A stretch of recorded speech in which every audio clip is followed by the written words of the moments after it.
Hi everyone, welcome back to Grounded Haven Homestead. Today I am about to go out into the garden to direct sow some things, but before I do that, I kind of wanted to go over the kind of seeds that I'm going to be starting. I don't know if I'm going to be able to get to all of these today, so I wanted to give you like a nice comprehensive list of things that you can start this time of year. Right now it is early to mid-March, and it is a great time to be direct sowing things that are frost hardy and actually prefer cooler temperatures. They're things that I know are good to sow this time of year, and some of the things that I'm going to be starting. So let me start with the vegetables, and the first ones that I actually already sowed the other day, which I'm going to be showing you, are peas. I have two varieties here, both of which I have grown in the past, and I like both of these. These are peas that you eat the pods, so they're not shelling peas.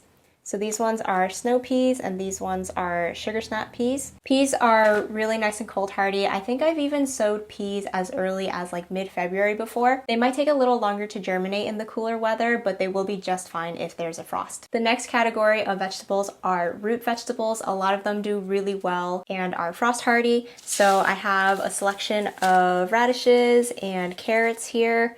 These will all do well. Beets are also a good one to grow this time of year, and also turnips, rutabaga, that kind of thing. So I think I'm going to be starting a lot of these radishes today. Another category of things are greens. Most greens are very cold hardy. I don't have any seeds to show you today because I actually already have a lot of greens out in the garden, either from the fall or that I've just transplanted. So the other day I transplanted lettuce and kale, and spinach is also a good one to sow right now, but I have spinach that I grew out in the fall and it's been surviving all winter, and I've been harvesting from it all winter as well. So I already have those growing out there, and I'll show you what they look like at this point of the year. But if you don't already have those going, then you might want to get some of those sown. Also, collards and Swiss chard would be great, Asian greens. Yeah, I think most greens are pretty frost hardy. I can't really think of that many that aren't. So definitely give those a go. And then lastly, I also have some herbs. First, I have cilantro, which I'm going to be starting today. Cilantro is pretty much impossible for us to grow in the summer or even in the late spring, so the earlier the better. It is very cold hardy, and I like to sow a big patch of this so I can harvest it all at once, and that way I can freeze it and use it for any of our summer salsas since we can't really grow this in the summer. Another one that I like to grow this time of year is dill. And I don't really actually like to eat dill very much, but the reason I grow this is because it's really good for butterflies in the caterpillar stage. So when I grew this last year or the year before, I noticed that there were a lot of swallowtail caterpillars on our dill plants. And that's really important to have, especially this time of year, because there's not much else for them to be feeding on. So if you want to support your pollinators, then dill is definitely a good one to grow for them. And then lastly, I have some chamomile. And on the back of this packet, it says to sow as soon as the soil can be worked in the spring.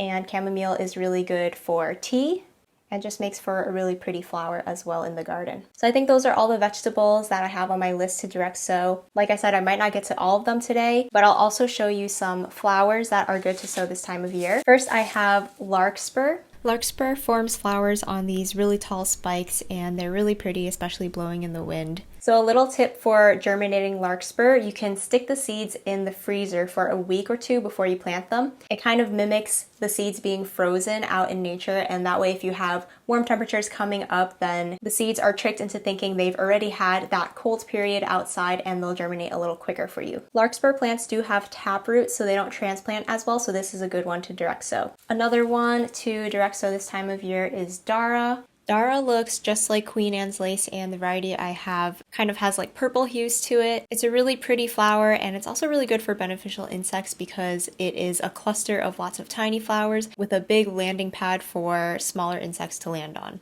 It's very productive, and you get a lot of stems per plant. And on the back of this packet, it says sow in early spring after last heavy frost. So I'm a little bit late in planting this dara and larkspur. I think ideally they should be planted kind of like during February, but I'm gonna do them now because better late than never. And then one other one that I don't have the seeds for here is bupleurum. Bupleurum is such a pretty foliage plant for bouquets. It does have clusters of tiny yellow flowers, but mainly it is used as a foliage or filler plant. It just has such a nice structure and pretty much goes with everything. If you look closely, the leaves have these really nice like striations and patterns on them that is really pretty. I only had a few plants of these last year, and I definitely wished that I had more because they were just so awesome.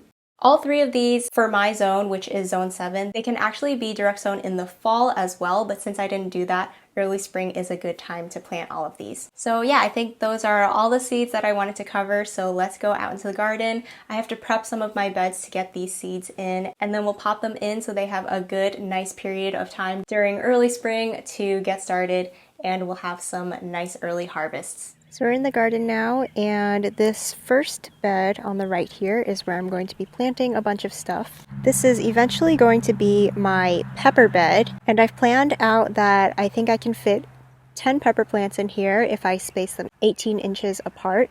This bed is 3 feet by 8 feet, by the way, so I'll just have 2 rows of 5 plants, and that should leave me with plenty of space down the middle that is not going to be used, especially because my peppers are not going to go in until late April or early May, so we still have a month and a half of time, which is plenty of time to get some of this stuff in there. Even if it's not ready to harvest, the peppers are going to stay small for a little while, and they're not going to need this space in the middle, so I think that will be a good way to maximize this bed. So I've already moved my drip line over to the side for now, and I think I'm going to go ahead and amend this with compost first. The things that I'm planting now shouldn't really need a lot of nutrients, but it'll be easier to get this done now instead of trying to work around my plants later on when I go to transplant other things. I'm spreading an entire bag of compost in this bed. I'm using this really nice leaf compost that we've been using for a few years and we really love it. You can tell when I pour out this bag just how black and rich that compost is, and it's going to be really good for the life of our soil. If you wanted to dedicate an entire bed to root vegetables, I actually might recommend holding off on adding compost or fertilizer until after you've harvested those and are ready to plant your next crop, because I've actually found difficulties growing root vegetables when there is too much nitrogen in the soil. When that happens, you will end up with a lot of leafy growth, and the actual bulb, which is the part that you usually want to eat, doesn't get as large. Like I said, I'm just doing it this way because it'll be easier than trying to work around these plants later on when I go to plant other things. If your soil is generally like average or okay, you might not need to add compost at this point. Then I'm taking a stick to make a couple of furrows in the middle of my bed. I think it's kind of nice to go in and make your lines first. I don't know about you, but whenever I try and just go in a straight line, when I'm bent over, I end up just veering off to the side. So it's nice to just make my lines when I'm standing up and can see everything in perspective. In one of these little furrows, I'm going to be planting the whole row of radishes. I'm doing 2 different kinds, French breakfast and also a white hailstone radish, and I'm going to do half of the row for each of these varieties. In my little furrow, I am trying to space out these seeds about 2 inches apart just so that they have space to grow and so that the roots can get nice and big and they don't crowd each other out. In ideal conditions, radishes will be ready to harvest in as little as a month. I find that it takes a little bit longer for us, maybe closer to like a month and a half, just because we do tend to grow these on the shoulder seasons, which are a little bit cooler and have shorter daylight hours. Either way, it's a super fast crop. In my second line, I'm going to be planting some carrots. I have some Danvers half-long carrots, which are a little bit shorter and mature a little bit more quickly. And carrots can take quite a bit longer than radishes to mature, anywhere between like 3 and 4 months. I'm going to cover my radish seeds very lightly, but for the carrot seeds, I'm just going to leave them as is. They are basically just going to stay on the surface, but it is going to rain later that night, and this will kind of help those seeds to settle in. And since they're in a little bit of a trench, they shouldn't get too displaced. So that's it for this first bed. I'm going to move on to another bed. This one is a little bit shorter. It's 3 foot by 6 feet, and I'm only going to be using a very small portion of this to plant a few of my herbs. So this one also needs to be prepped. So I just moved my drip tubing aside, and since this bed's a little smaller, I'm just using half a bag of compost, and I'm going to spread that out. It's a lot easier to prep the whole bed, even though I'm not going to be planting in the whole thing, just so that I can get the surface really nice and evenly covered, and it just makes my life easier later on when I do need to plant in the rest of this bed. So I'm going to be planting my 3 herbs. I'm just making 3 lines at the very edge of this bed, 1 line for each variety. The first one I'm going to be planting is chamomile, then the second row is going to be for cilantro, and then the third one is going to be for dill. So I'm kind of trying to go in order of like shortest to tallest, because this edge of this bed is kind of like the center pathway of our garden, and that way these shorter varieties and especially the chamomile will look really nice kind of as like a border to our pathway. I'm kind of just going to surface sow the chamomile and not cover that. Again, when it rains, this will just settle the seeds in a little bit. But for the cilantro and the dill, I am going to cover these seeds. And for all of these, I'm sowing pretty heavily. These are things that can grow pretty closely together, and I want to have a nice thick patch of each of these things.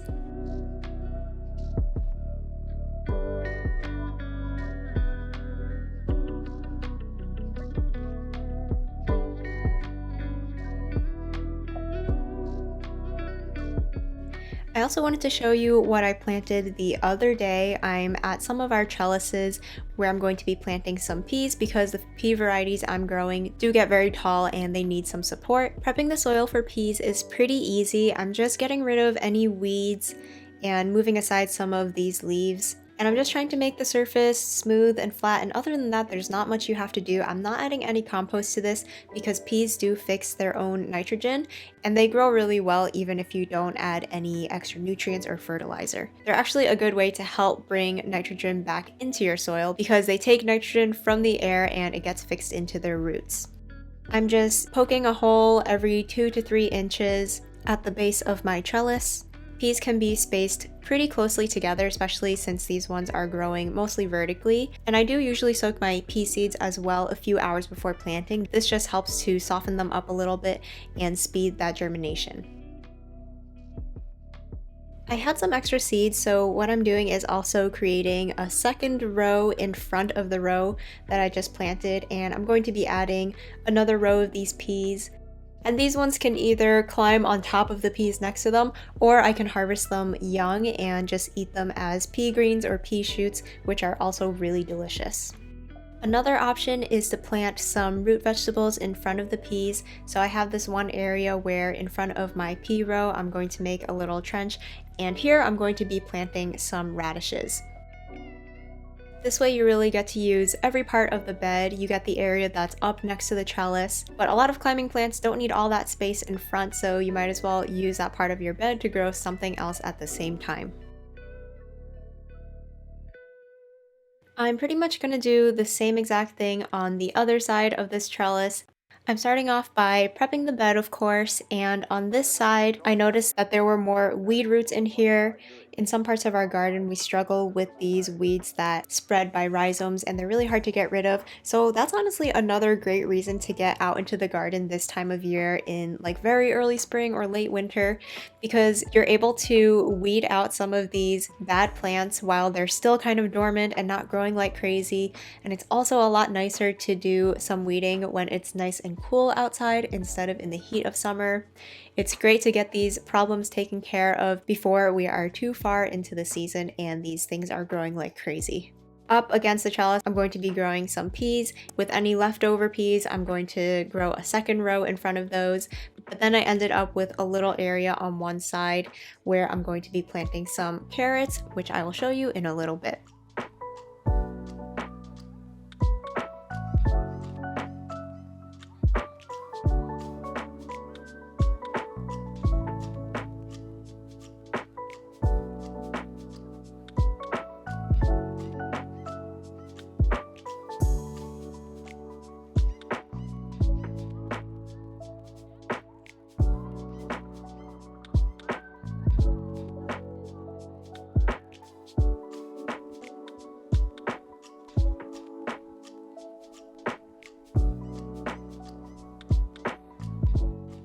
I went ahead and watered in my pea and radish seed areas, and I like to kind of get the soil wet before planting these carrots.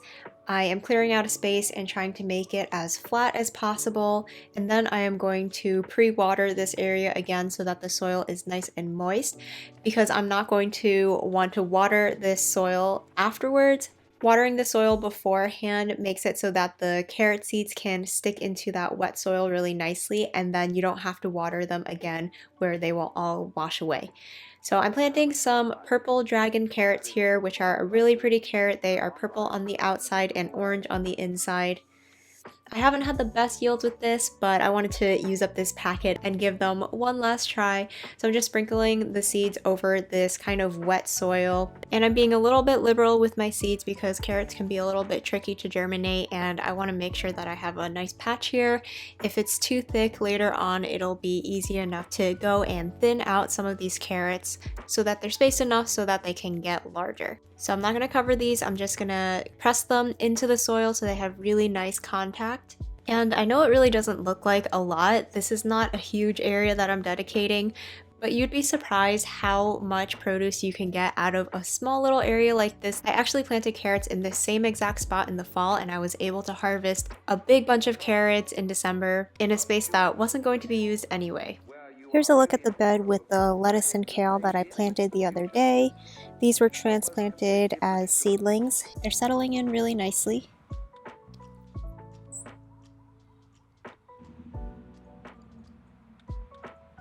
And in one of my back beds here, I have a little patch of spinach that I'll show you. I sowed the spinach, I think, either in late summer or early fall last year, so it's been here all winter. And it's been doing really well in the cold. It looked a little sad maybe around like January, February, but now it's really starting to come into its prime. Got some beautiful leaves here. I actually came through, I think 2 days ago, and picked a whole bowl of this, so it does look a little sparse right now. But the leaves are really getting nice and big this time of year. It's been really nice because with all the stuff that we sowed today, it will still be around a month before those are ready to pick, which is really fast for a crop. But it's nice that I do have this little patch here that's ready for me to harvest right now because there's really not much else that's ready to harvest at this point in the garden. And a quick look, we have some garlic, planted that in the fall, and it's looking good now that the weather's warming up. So that's it for this video. I hope you guys enjoyed seeing what you can sow in the garden in March, and I'll see you again in the next video.